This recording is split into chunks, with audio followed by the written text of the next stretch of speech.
Yes. Good evening, one and all.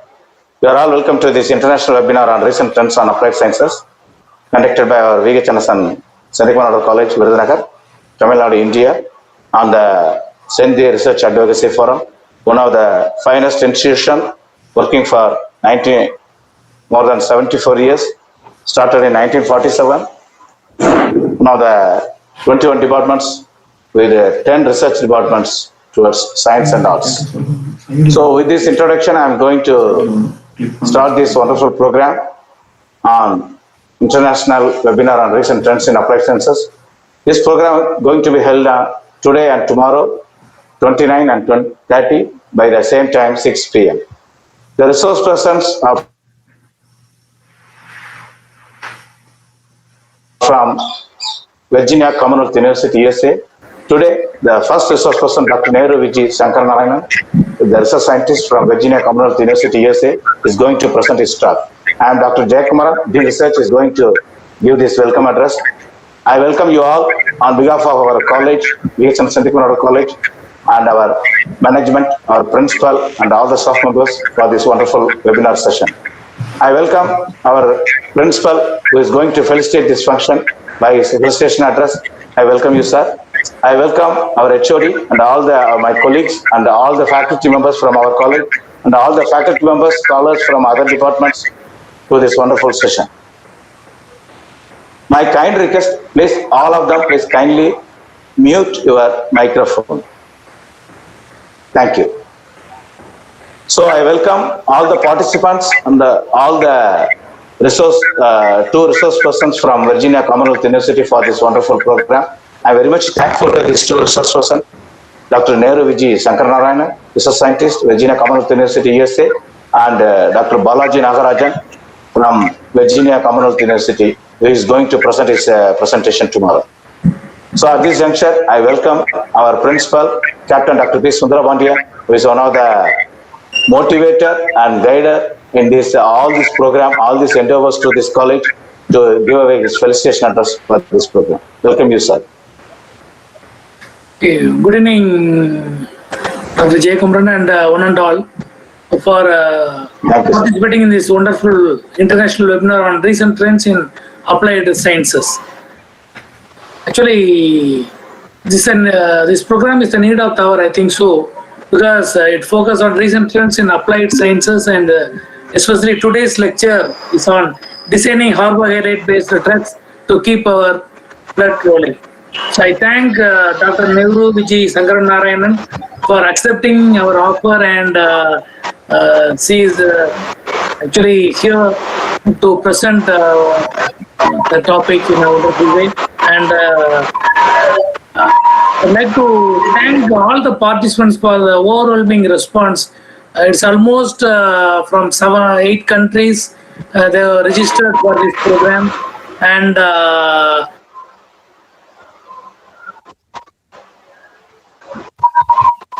watch this. Ready to broadcast through YouTube and Facebook like that, actually. The Senthi Research Advocacy Forum is doing wonderful job. Actually, last year they conducted one seminar at Malaysia, Kuala Lumpur, Malaysia, and actually this day actually we will be in Thailand. Actually, due to problem of corona, actually we are not able to organize that program. To postpone it. For that, the Dean Research, Dr. N. Jayakumar, and other fellow staff members have arranged a wonderful international webinar on recent trends in applied sciences. I hope it will benefit all the academicians, not only academicians, almost all the people. I wish the webinar a grand success, and I thank all the professors, my technical team, and almost everyone for making this great effort a successful one. Thank you very much, and I wish the webinar a grand success. Thank you very much. Thank you, sir. Thank you very much, sir. Thank you. We are very much thankful to our principal, who is total motivating person for this wonderful such type of webinars in our college throughout the year. So here it's now time to introduce the resource person of this today's program, Dr. Nehru Vijay Sankaranarayan, research scientist from Virginia University. She is working in the Institute of Structural Biology Department, Drug and Discovery Development, Department of Medicinal Chemistry, Institute of Virginia Commonwealth University. She had got educated from Virginia Commonwealth University as a postdoctoral fellow and PhD from University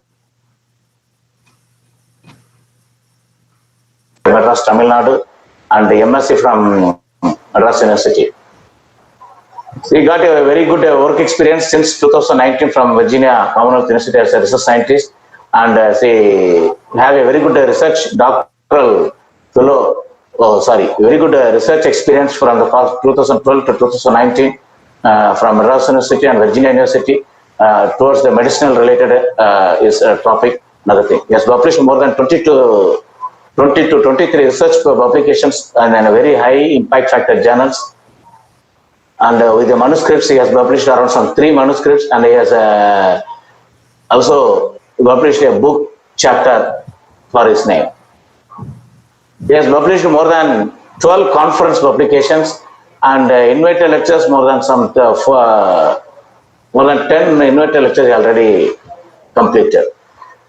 With her name, she have a very good awards and fellowships and honors. In 2003, is a best outgoing student award from his Anna Others College from Oman, Chennai, and 2003-2005 Madras University Merit Fellowship for MSc students. She got in 2006 and 2008. She was a JRF fellow in Department of Biotechnology in Madras University. In 2008 to 11, a JRF and SRF fellowship from UGC in same Madras University. In 2000, she got Dr. D.S. Kothari Postdoctoral Fellow Award from Pune. In 2012, the Outstanding Post Award from Gordon Research Seminar in USA. In 2014, Best Postdoctoral Poster Presenter Award in Virginia University, USA. In 2016, Travel Award she got from the Gordon Research Seminar, Gordon Research Conference in Proctor from New Hampshire, USA. In 2019, ASMB 2019 Graduate Postdoctoral Travel Award from Orlando, Florida, USA. She has a very good research skills also, along with this very good soft skills also, and very good computational skills, with this very good knowledge on applied science and experience and expertise. Hereby I am welcome Dr. Nehru Vijay Sankaranarayan, the research scientist from Department of Medicinal Chemistry from Virginia Commonwealth University, USA, to deliver his topic, Designing Carbohydrate-Based Drugs to Keep Our Blood Rolling. Thank you. Welcome you, ma'am.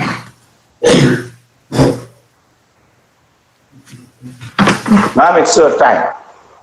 Okay. Thank you, sir. Thank you, everyone. Thank you, Principal and Dr. Jayakumaran for giving me this opportunity. And it's so nice, and for all the participants in here. And thank you. I'm just trying to share my screen, and I will start from there. Yes, ma'am. Yes, ma'am.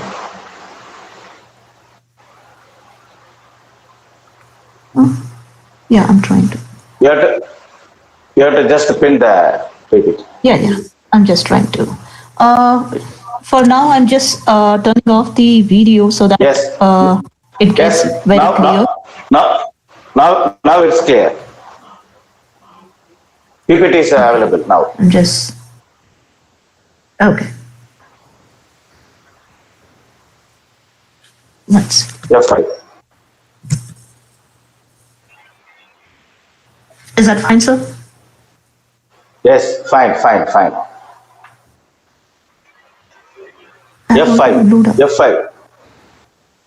Okay. Yeah, I have already made it. I could see full screen on my.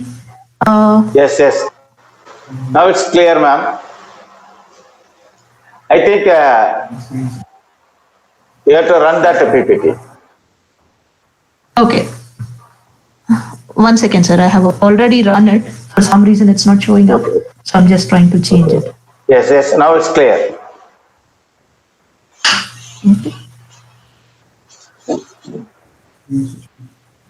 Is that fine now?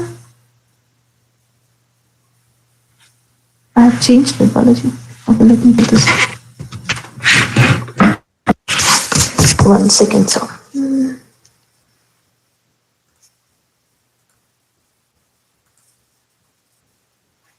Are you able to see the screen now? Yes. Hello. You have to show the presentation full screen, entire screen. I have made it entire screen and I don't know why you are not able to see it. Yes, I think you have to share again. Okay. Hello.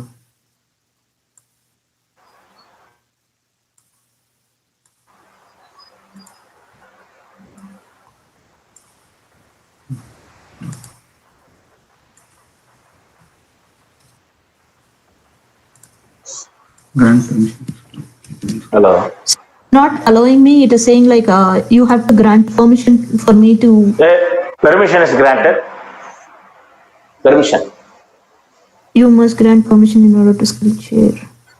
That's Grant what it says. permission. It keeps saying again the same thing, like you must grant permission in order to. Ma'am, just we have to do. Hello, ma'am. Can you hear me? Yes, sir. Ma'am, just present now click பண்ணிக்கோங்க. Click பண்ணிட்டு விண்டோன்னு கேக்குதுல ma'am. ஆமா sir, present now click பண்ணிட்டேன். அது enter screen விண்டோன்னு சொல்லுது. Window click பண்ணும்போது பிபிடியில் வந்து ரெண்டு இருக்கும். ஒன்று ஸ்லைட் ஷோன்னு இருக்கும், அதை கிளிக் பண்ணுங்க. உங்க பிபிடியை ரெண்டா காட்டும். நீங்க F5 பிரஸ் பண்ணிட்டீங்களா ஆல்ரெடி? ஆமா. ஸோ அதுல வந்து ஸ்லைட் ஷோன்னு இருக்கும், அதை கிளிக் பண்ணுங்க. அதை கிளிக் பண்ணீங்கன்னா உங்க பிரசன்டேஷன் வந்து ஃபுல் ஸ்கிரீன்ல வந்துடும். நான் ஆல்ரெடி என்னோட ஸ்கிரீன்ல இங்க ஃபுல் ஸ்கிரீனா தெரியுது சார். எனக்கு ஏன் உங்களுக்கு வரல? நீங்க வந்து ஆக்சுவலா எனக்கு ஃபுல் ஸ்கிரீன் ஷேர் பண்ண பெர்மிஷன் தரல இன்னும். அதுதான் சொல்றேன். ஒரே ஒரு செகண்ட் நான் வேணா ரீலாகின் பண்றேன். இல்ல மேம், நீங்க பிரசன்டேஷன் வந்துட்டா எங்களுக்கு ரெண்டு காட்டிடும். நீங்க என்ன பிரசன்டேஷன் ஸ்டார்ட் ஆகலங்கிற மாதிரி தான் எங்களுக்கு தெரியுது. ஓகே சார், ஒரே நிமிஷம். Okay fine.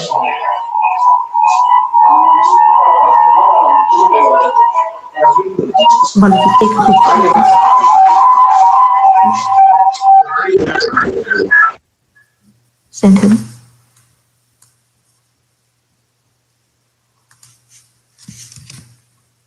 Let me do one thing.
Madam continue பண்ணுங்க. கிளியரா இருக்கு, கிளியரா இருக்கு. கண்டினியூ பண்ணுங்க மேடம். நீங்க மைக்கை அன்மியூட் பண்ணிக்கோ, பேசுங்க.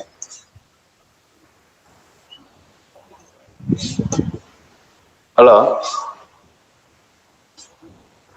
நீங்க பேசுங்க மேடம்.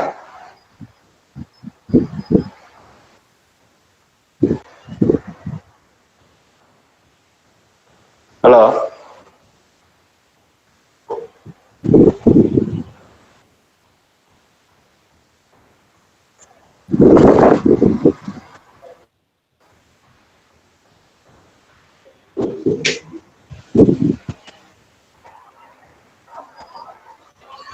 வாய்ஸ் வரலையா?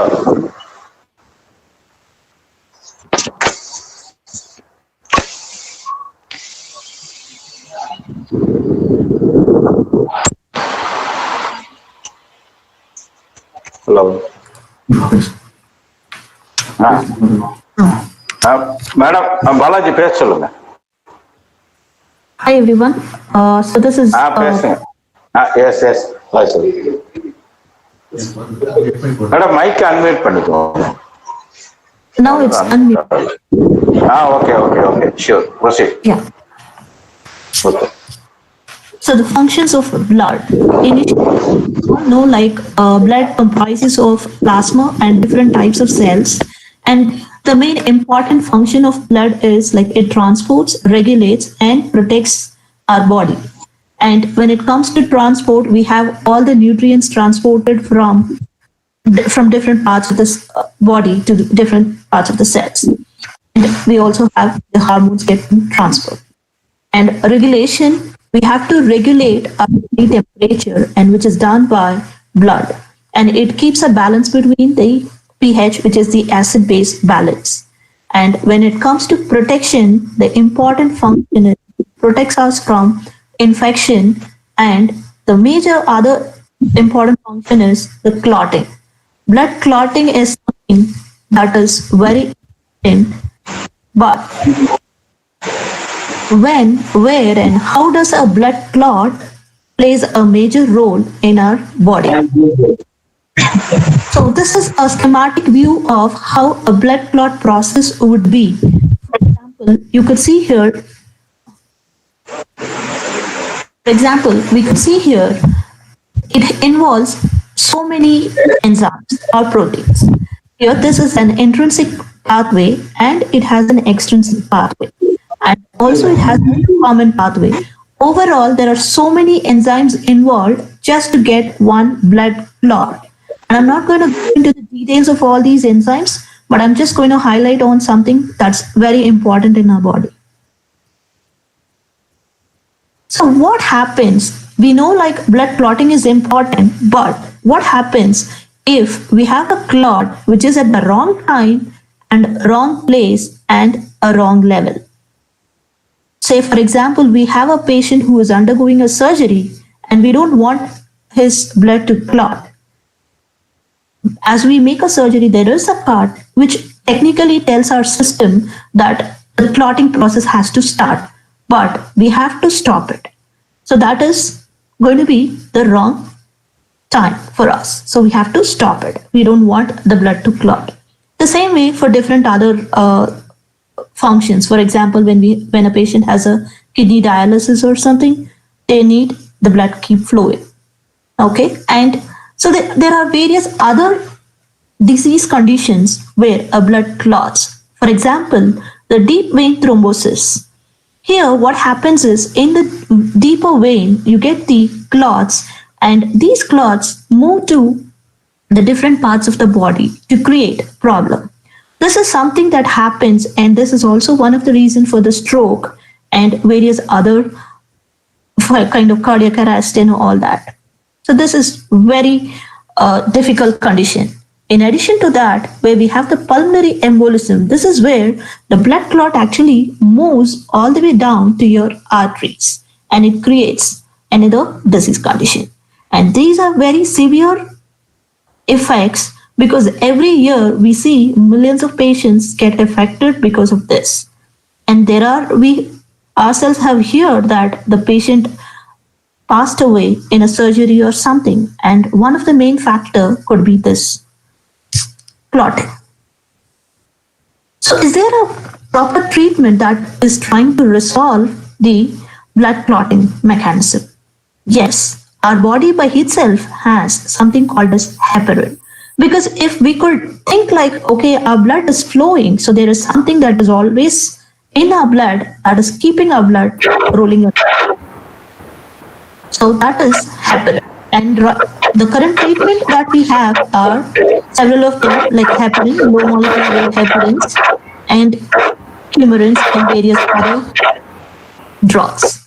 I'm going to just highlight about heparin and its derivatives in our present talk. Before that, now let's see what heparin actually does in our blood clotting mechanism. So as soon as the blood clotting process starts, we have a protein called antithrombin. And this antithrombin actually helps in preventing the clot. But by its own, it is not very much active. But there is a molecule in our body, and this antithrombin can actually come into action in different parts of the clotting process. It can go in the intrinsic process, extrinsic, and in the common pathway. Therefore, like antithrombin could actually play a part in any of these three places. But when antithrombin combines with this particular molecule called heparin, it gets activated by many folds. So what happens is, as soon as the antithrombin and heparin complex is formed, the mechanism is speed. We have a high speed of mechanism where it is trying to prevent. Okay, therefore, it just goes and hits depending on how the clotting process or in which stage it is, and it goes and stops the clotting process. Therefore, heparin is an important molecule which is in our body, but it has limitations, and there are various other issues with it. So now we'll see how the composition of heparin and what are the major advances we have. Before going deep into the heparin, I want to introduce to a term called glycosaminoglycans. So these glycosaminoglycans are nothing but a sugar molecule, which is a polysaccharide. So usually, if you remember back in your biology classes, you must have read about glucose and how glucose are forming a linear chain of molecules and all of that. It's the same thing, but it's not exactly glucose, but it's a different type of sugars. So these are formed as a linear polysaccharide, and they have repeating disaccharide units. So the disaccharide units is in case, like for example, I'm showing you here the various disaccharides and various type of GAGs. So this is, for example, heparin, which has a glucosamine and an iduronic acid. And the same way, there are different other heparin or heparin sulfate, dermatin, chondroitin, and keratin sulfate. So chondroitin sulfate actually has a galactosamine and a glucuronic acid. So now we could see that these glycosaminoglycans are actually present in our body, and they exist in two different forms. Either they can be in free form, or they can be covalently linked to a protein, and therefore they're called as proteoglycan. So now let's see a deeper structure of heparin or heparin sulfate. As I said, they have repeating disaccharide units. So what is that repeating disaccharide unit means? So if you see the monomer 1, it is of the same type, and the monomer 3 is of the same type. So both 1 and 3, 5 and 7 are of the same type of monomer, which is a glucosamine. And if you see the even ones, these are all acids, which is an iduronic acid or a glucuronic acid, and these are all acids. Therefore, this is what we mean it as alternating repeating disaccharide units. So if you see alternate positions 1, 3, 5, 7, and it keeps going. And heparin or heparin sulfates are like always, it's a very large linear. It can be a polymer. For example, it can be a 30mer or 50mer or 60mer. It can be anything. But in our case, we are stopping it down. I'm just showing only a 8mer here.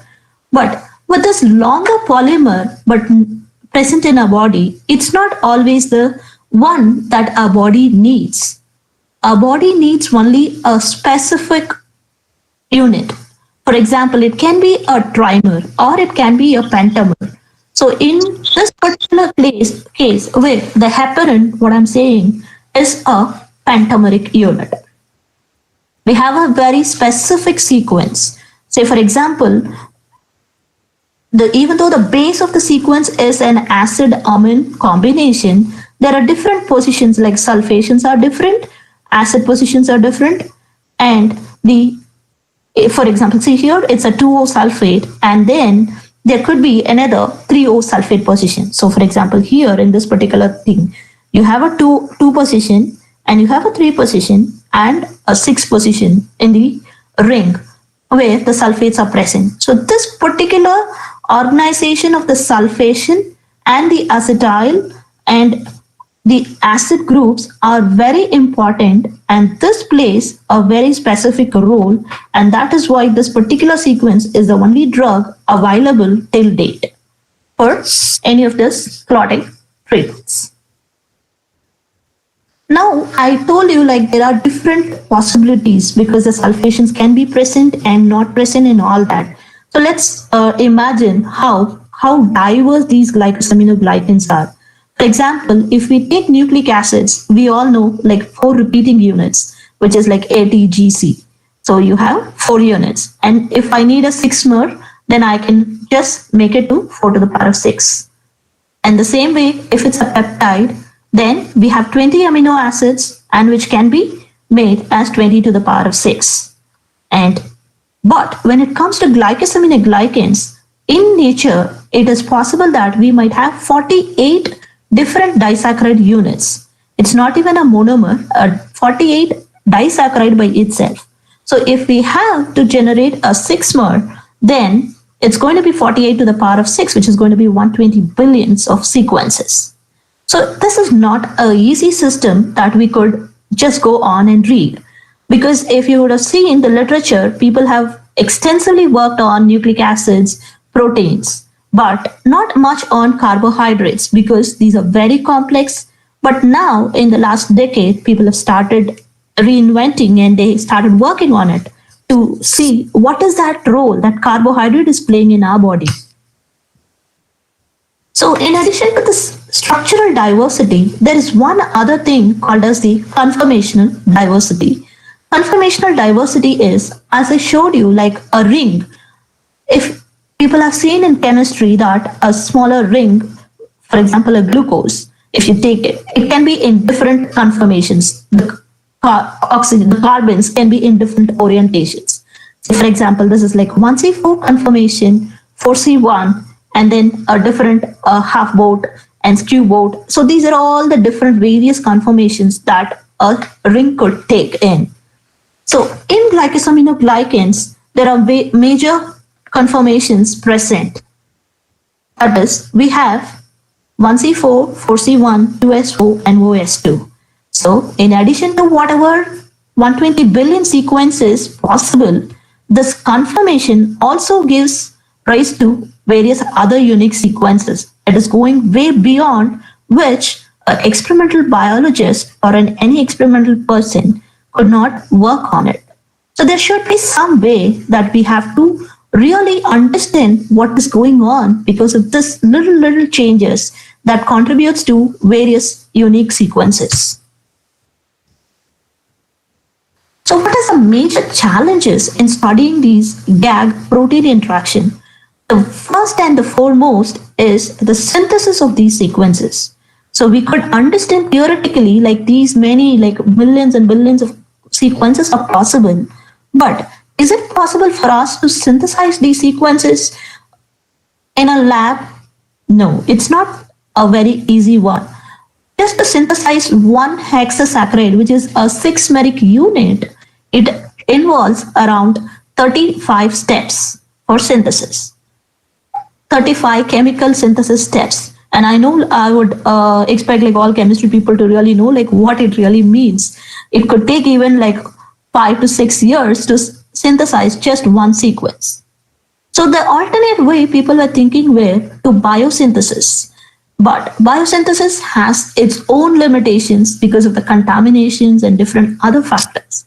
And how are we going to isolate it from a body? that is very difficult because you don't know, or we don't have methods which can actually characterize each of the sequence.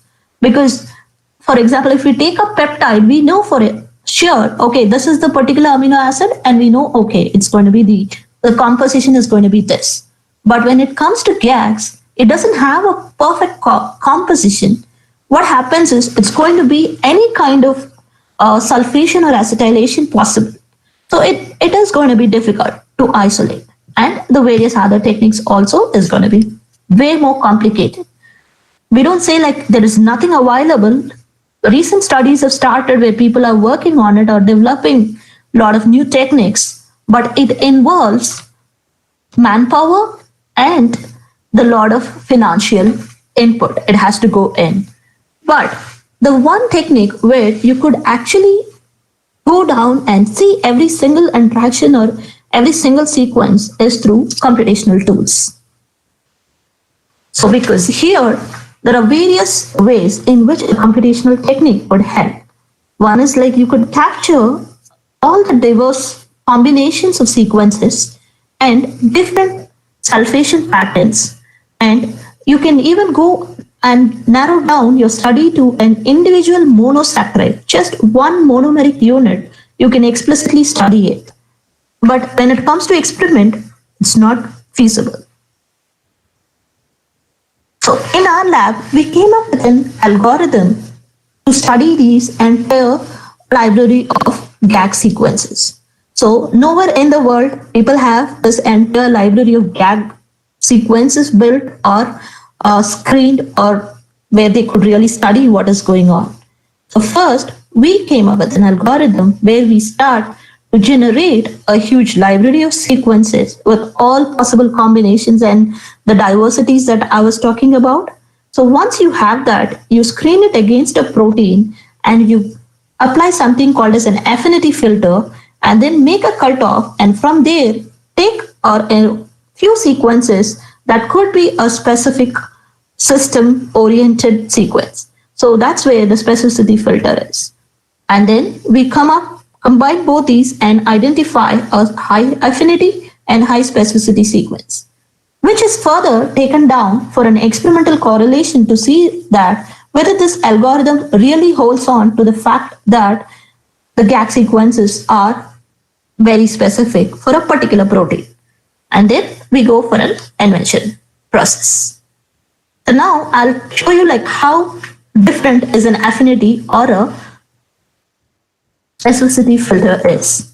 For example, affinity filter, let's take, we have a log and we just have a bunch of keys. So from millions of keys, we know that at least some 40 or 50 keys are similar to the log that we have. So we visually inspect it and we say, okay, we have something and we're going to try that. But do you think all the keys are going to work for this particular log? No, because it needs a specific key. And in cases, it could be a single or a little multiple keys, but it cannot be too many keys in there. It depends on the design of the log. Here, the log could be thought as the protein molecule, and the key would be the glycosaminoglycan sequence that we are trying to design.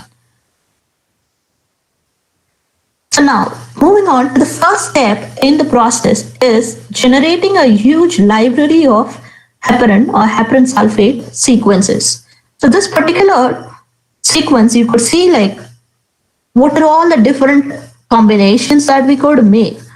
So from there, we made all the variations possible and generated everything computationally, because you cannot generate this entire 100,000 sequences in an experimental setup. So we used our algorithm, designed our own programs to generate all these combination sequences. And so now we have a sequence library and we have a design of the algorithm. But how much is our algorithm and our library could really predict what is known in the literature, right? So we took the same antithrombin, because that's where we know heparin is a drug that can actually work. So we used the same protein and we screened against our entire 100,000 sequences to see whether our algorithm is really able to pick the same sequence as that of the heparin and say like, okay, this is the specific interacting sequence for this particular protein. So we screened it against the 100,000 sequences and we identified. And here in this picture, you could actually see here. So if you see the green sticks, this is actually the heparin sequence, which I showed you in the previous, like earlier first 2 slides. The DEFGH is a 5-letter code given for the heparin pentasaccharide. And the algorithm actually identified sequences completely similar to that. It identified the pentameric unit, but the library that we had was a hexasaccharide library. Why? Because we wanted to see, is there an extended sequence that's possible? Therefore, we had an hexasaccharide library. Therefore, it identified a set of 8 sequences which are similar to that of the pentasaccharide. So this clearly gave us an idea that, okay, the algorithm works. And now we can take it to the next step. So the next step was we had in our mind, is it possible that we could design these sequences for other protein targets? So for example, we just thought about the next protein, that is the heparin cofactor 2. Because this heparin cofactor 2 is a protein which is similar to that of antithrombin. And it's the same serpin. But what happens is this particular sequence, the pentasaccharide sequence that I was talking, which was a drug, does not work or activate the heparin cofactor 2. So we structurally, we wanted to investigate what is happening, why the same sequence is not recognized by heparin cofactor 2. So we went ahead and saw that the structural difference between the 2 proteins is just a helix, where it is just oriented approximately 25 degrees away from each other. So therefore, other than that, there is no major difference with the complete structure. And now we used our screening algorithm, where we took in half a portion of the library, out of the 100,000, we took only 50,000 approximately sequences to study, because that was more than enough to identify, because this protein is already known, heparin cofactor is known, and it is a similar to antithrombin. So we screened it, and in our screen, if you see here for the affinity filter, there are multiple scores that we got from our program. But only at a specific place, we could see that a smaller library of sequences had a score which is greater than 100, which is important because the higher the score, the higher it has affinity for a particular protein. Therefore, from that particular affinity filter, we took 47 sequences and applied a triplicate screening, which is like you do the same experiment 3 times to see whether the same individual sequence goes and hits on the same protein and interacts in the same direction. Therefore, what happens here is, this is similar to that of all the biochemical experiments, what people do in the lab. They try to perform an experiment initially, and when they get a result, they want to make sure and see whether that is a consistent data. Therefore, usually the experiments are repeated multiple times. So the same condition, the same setup was used in computational screening, where the top 0.1% of sequences were actually screened in triplicates again. Therefore, this is completely independent from what you had initially screened, the 100,000. From there, we have a 47 sequence, and then we screen it further. So now, when we screened this, we came up with 3 sequences. We named it HX1, 2, and 3 because it's hexasaccharide 1, 2, and 3. And these 3 sequences, if you could see, actually there are so many sticks in one particular thing, which means they are from different screening simulations, but they hit the protein at the same interaction level out of 3 triplicate runs. Therefore, So that's the case with HX1, 2, and 3. Now we came up and we said, okay, now we have 3 sequences. We know that it binds to heparin cofactor 2. But we also took, because if you remember, I said we took the top 0.1% where 47 sequences were there. So we took 2 other sequences also to see what is really happening. So if you see here, it is not structurally like in a consistent interaction pattern. It kind of wobbles around and it is just not consistent, which means the activation is going to be different because of this sequence. So if we see the structural component of all these 5 sequences, as I showed you here before in the first slide, here we could see like the acids are different. Say for example, in this, there is an iduronic acid and the rest of it has the glucuronic acid, and various different other combination like a sulfate present and a sulfate is absent. So there are minor differences in the sequences, but it contributes to a major difference in the activation process. So to take a deeper look, we went ahead and studied what are the different types of interactions and what are the residues in the protein that are involved in this interaction. So here we could see that just taking one sequence and seeing the interaction over here for HX1, there are multiple residues or basic residues involved in this type of interaction, and which is consistent. And is it consistent with the other sequence as well? Yes. So excuse me. It has it for HX2. And when we move on to HX3, actually this is one of our interesting sequence where we could see that in addition to whatever interactions HX1 and HX2 had, this actually had an extra, like an additional interaction with our 2 other amino acids, which is arginine 193 and 189. So this gave us an thought, okay, this could be the best sequence that could work. But all these are computational assumptions. From computational, we have identified something and we know this could be the most probable sequence that is required to activate the heparin cofactor 2, the protein.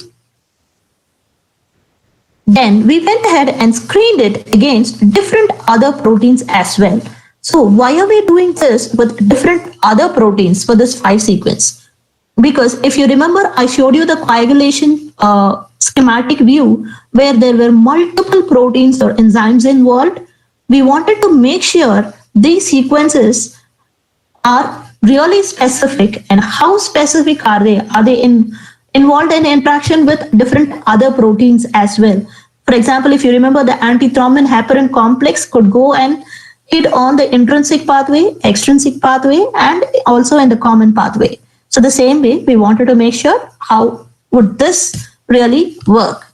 So we were trying to study. So when it comes with antithrombin, few sequences had actually good affinity or the interaction pattern. So even though we identified the sequences for heparin cofactor 2, but it did have some kind of a similar interaction pattern with antithrombin, but not the same.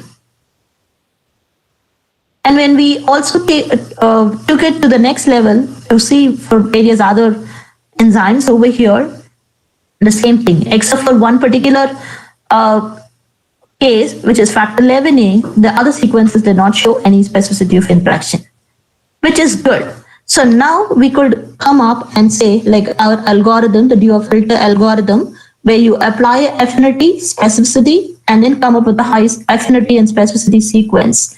And therefore, we have a sequence set. This particular step we are in, which is we have now 3 sequences which are specific, and also we had 2 sequences that acts as completely non-specific for heparin cofactor 2.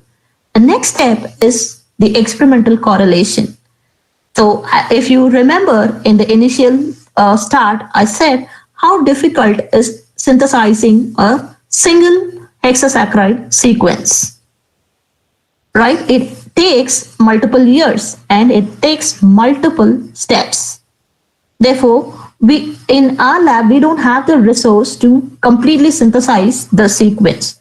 Therefore, we went ahead and collaborated with a professor in University College of Dublin in Ireland, where their lab specializes or they work on multiple carbohydrate synthesis scaffolds. So we requested them and said, can you please synthesize this for us? And it took almost 4 years for us to get this sequence synthesized. And the good thing is we came up with a method. In collaboration, we came up with a method how we could cut down the synthesis steps. And if you remember, out of 35 steps, we narrowed it down to 11 steps of chemical synthesis. And for that particular 11 steps, it took 4 years for us to get this sequences synthesized. So now we have the sequence synthesized and we have the protein. Therefore, now we are open that we could go ahead and experimentally verify whether these sequences are really working for it. So first, we studied the affinity for these sequences with two proteins. One is with antithrombin and with heparin cofactor 2. And why two proteins? If you remember, heparin cofactor 2 is completely similar to that of antithrombin. Therefore, we took both and we tried to screen it. So if we see here, heparin cofactor 2 had a different profile and the antithrombin had a different profile, right? So in particular, if we take this particular sequence, the HX3, this was activating heparin cofactor 2 200-fold than that of to the antithrombin. So this particular sequence is very, very specific. And now people could go to it and say like, okay, this is a sequence that is specific, which could act as a drug for heparin cofactor 2. We went ahead because affinity is not just the only factor that plays a role. We wanted something which is very specific, that is, which has to activate the mechanism of action in the human body. Therefore, we went ahead and did the activation studies experimentally, and now we could see here in this particular plot, HX1, HX2, and HX4 and HX5 somehow had like activation for a minimal or maximum activation for both heparin cofactor 2 and antithrombin. But HX3 was just active only for heparin cofactor 2. So this gives us from millions of sequences, there is one particular sequence present in our body that could actually activate heparin cofactor 2, which is a similar protein like that of an antithrombin. So this particular protein can help us in different disease conditions. So to emphasize, just the affinity and specificity through computation is not enough.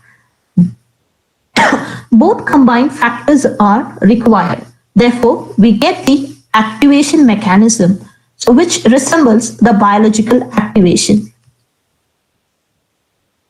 So is it possible not just the hexasaccharide is enough? Because there are multiple various systems where a longer sequence is required. But the complexity of the library is so huge, we cannot generate the entire sequence again from a monosaccharide. Therefore, we usually came up with an algorithm where you take the hexasaccharide library, screen it, and then you add a disaccharide to the front or the end, or just add a monomer on both the sides and make it a longer chain. And then again, you can involve a different step of screening. So this is an advanced, and we have further advanced algorithms where we have designed a 14-mer sequence for different protein. And so this is just, I'm giving in heads up saying like, okay, we could go for even longer sequences because these are polymers which are present in our body. So overall, the take home is we have used an algorithm that focuses on the specificity of a particular protein and how this could actually work for a particular system. And everything is through computation. And I know people completely don't believe like whatever you say through computation, because it is acceptable, because sometimes the biological system can work in a different way. So therefore, You design everything through computation and then experimentally verify it through multiple steps and say like, okay, there we have. But the effective process is we don't spend too much of resource on computation when it comes. But if we have to perform an experimental biological experiment, it's going to be too much of resource. And then the heparin cofactor 2, which is considered to be a non-selective system in the world, is now people know, right? It's not a non-selective system. It is a system which selects only one particular sequence that helps in activation of this particular protein. And this complete picture actually lays a platform for discovering various different unique glycosaminoglycan sequences which targets multiple proteins. Given an overall view, actually glycosaminoglycans play a diverse role in multiple functions. Like it works as a serpin, membrane protein, viral envelope protein, chemokines, growth factors, so all this cancer-related proteins and inflammation-related. So it works. It is involved in different functions. And one thing that I would highlight is the viral envelope, viral proteins. Right now, the world is in COVID-19, and I don't know how many of you have really heard about one of the condition is the blood clotting, which people face it. COVID patients actually have a lot of blood clotting problem and a lot of clots. And so it is very much believed that glycosaminoglycans are involved in this particular a place where it is something it is doing to the protein, and many labs, including our labs, is working on it, and we are trying to come up with a sequence to see how we could really help and we could take it further. So thank you, everyone. First, I would like to thank my PI and the director of the Department of Virginia Commonwealth University, like Medicinal Chemistry Department, and the Institute, Professor Umesh Desai, for giving me an opportunity to come over here and work. And the working still continues from a postdoc to a research scientist, which is good. And I would like to thank my colleagues, especially the people who worked on this particular project, the experimental person, Mr. Rio Botello. He was the one who did the activation experiment.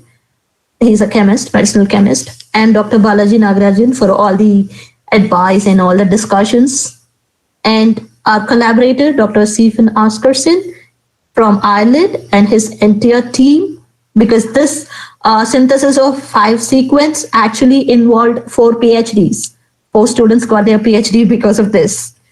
And I have to especially thank the management of VHNSN College, Principal Dr. Sundara Pandian, and the Dean of Research, Dr. N. Jayakumaran, and all his colleagues who actually took efforts and made sure like we are on the same page, and you people are able to hear me today because of them and their thinking, and it's way beyond. They have done a fabulous job.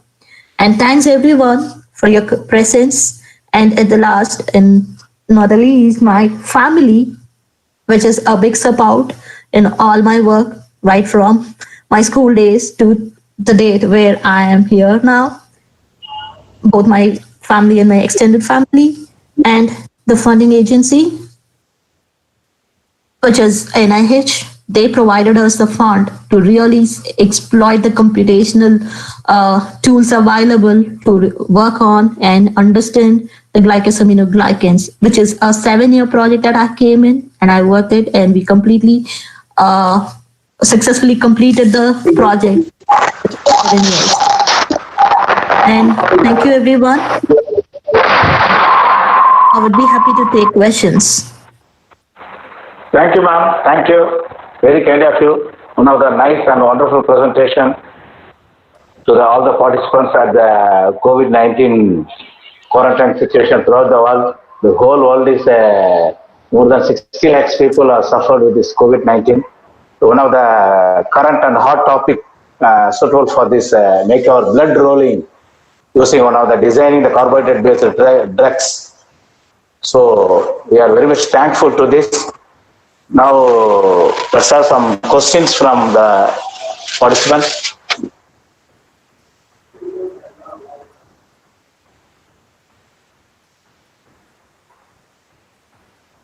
Thank you very much, Nehru ma'am. Thank you, sir. Thank you so much for the opportunity. Thank you. CAG's diverse role in the different parts of the blood protein towards area is one of the finest topic for the today's evening, today's morning from your side and today's evening from our side. So we are very much thankful to the Institute for Structural Biology and Drug Discovery Development Department of Medical Chemistry of Virginia University, Virginia Commonwealth University. We are very much thankful to our guide and other team members, our colleagues, and our spouse, Mr. Dr. Balaji. Thank you. Thank you, sir. Yeah. Shall we pose the questions? Questions.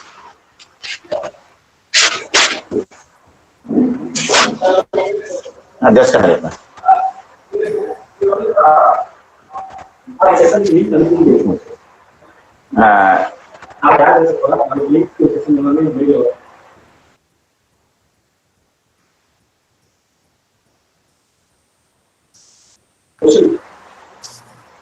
Hello.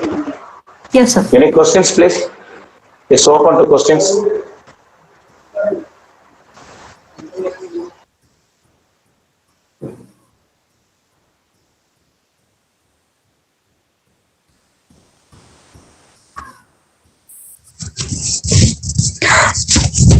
Hello. Yes. Hello. Yeah, very good morning, ma'am. From my side, it's evening, but to you, I'm just telling you, good morning, ma'am. Ma'am, Thank I you. just wanted to know that, ma'am, on which parameters you're working. Means, as you said that blood clotting is also seen in COVID-19 patients. So, what are the parameters you are looking for and you're working to find out the role of GAG in the COVID-19 patients? So, we don't have extensive results on it, but we do know that the spike protein, which actually binds to the receptor HAC2, and now we have come up with a mechanism to block the receptor complex formation, so that GAG actually would try to block the complex formation.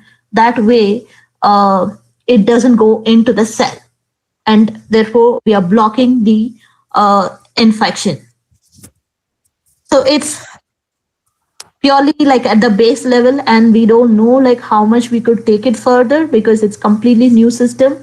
And so we are relating it to that of SARS, which we had earlier, the SARS-CoV in a few years back we had, and this COVID protein is also like somewhat similar to that of SARS-CoV. So we are trying to use that particular mechanism to understand in this COVID-19 case. Okay.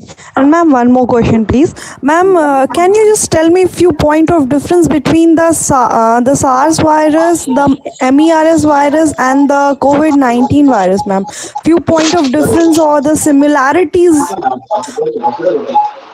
So, if I have to tell you about the structural or the sequence similarity, they do have like a most part similar, but there are specific places and specific residues which are different from SARS and MERS and the COVID-19. And if you want very recent literature, there are paper published in Science in May, and even last week in Nature, we had a paper like where people are talking about how this particular sequence difference could affect designing new drugs.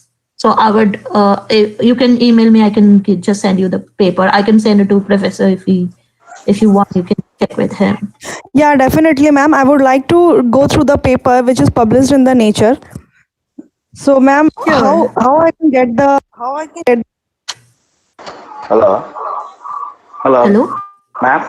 Yes, sir. I'm GAG-Protein. Some questions I am going to tell you. Is there any alternative to iduronic acid? First question. Is there any alternative? Alternative to hydronic acid. So yeah, iduronic. Hydronic. Yeah, yes. So iduronic acid by itself will not be iduronic acid. It is usually said as uronic acid because during the synthesis process, it can be a glucuronic acid or an iduronic acid. So it takes multiple forms. And Okay, in second. iduronic acid, the conformations are different. Okay, another question has come. That is, it's a regulatory role in cancer. It's a regulatory role in cancer, that uronic acids. So just one acid plays a major role in cancer, but glycosaminoglycans by itself plays a major role in cancer.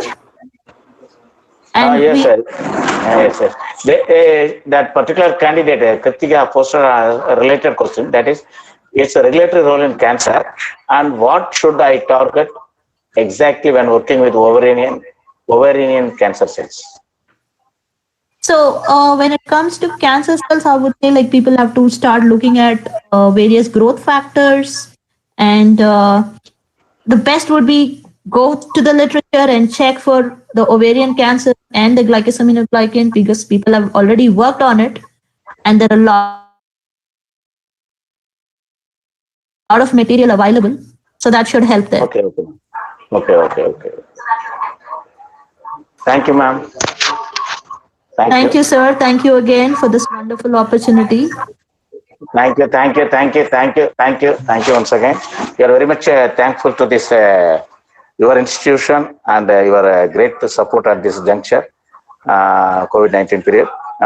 Thank you once again. We will meet. It's a nice participation from all the participants from throughout the world. I am one more information I'm going to present here. Tomorrow also we will have another session by Dr. Balaji Nagarajan at the same time, 6 p.m. at the Indian Standard Time. So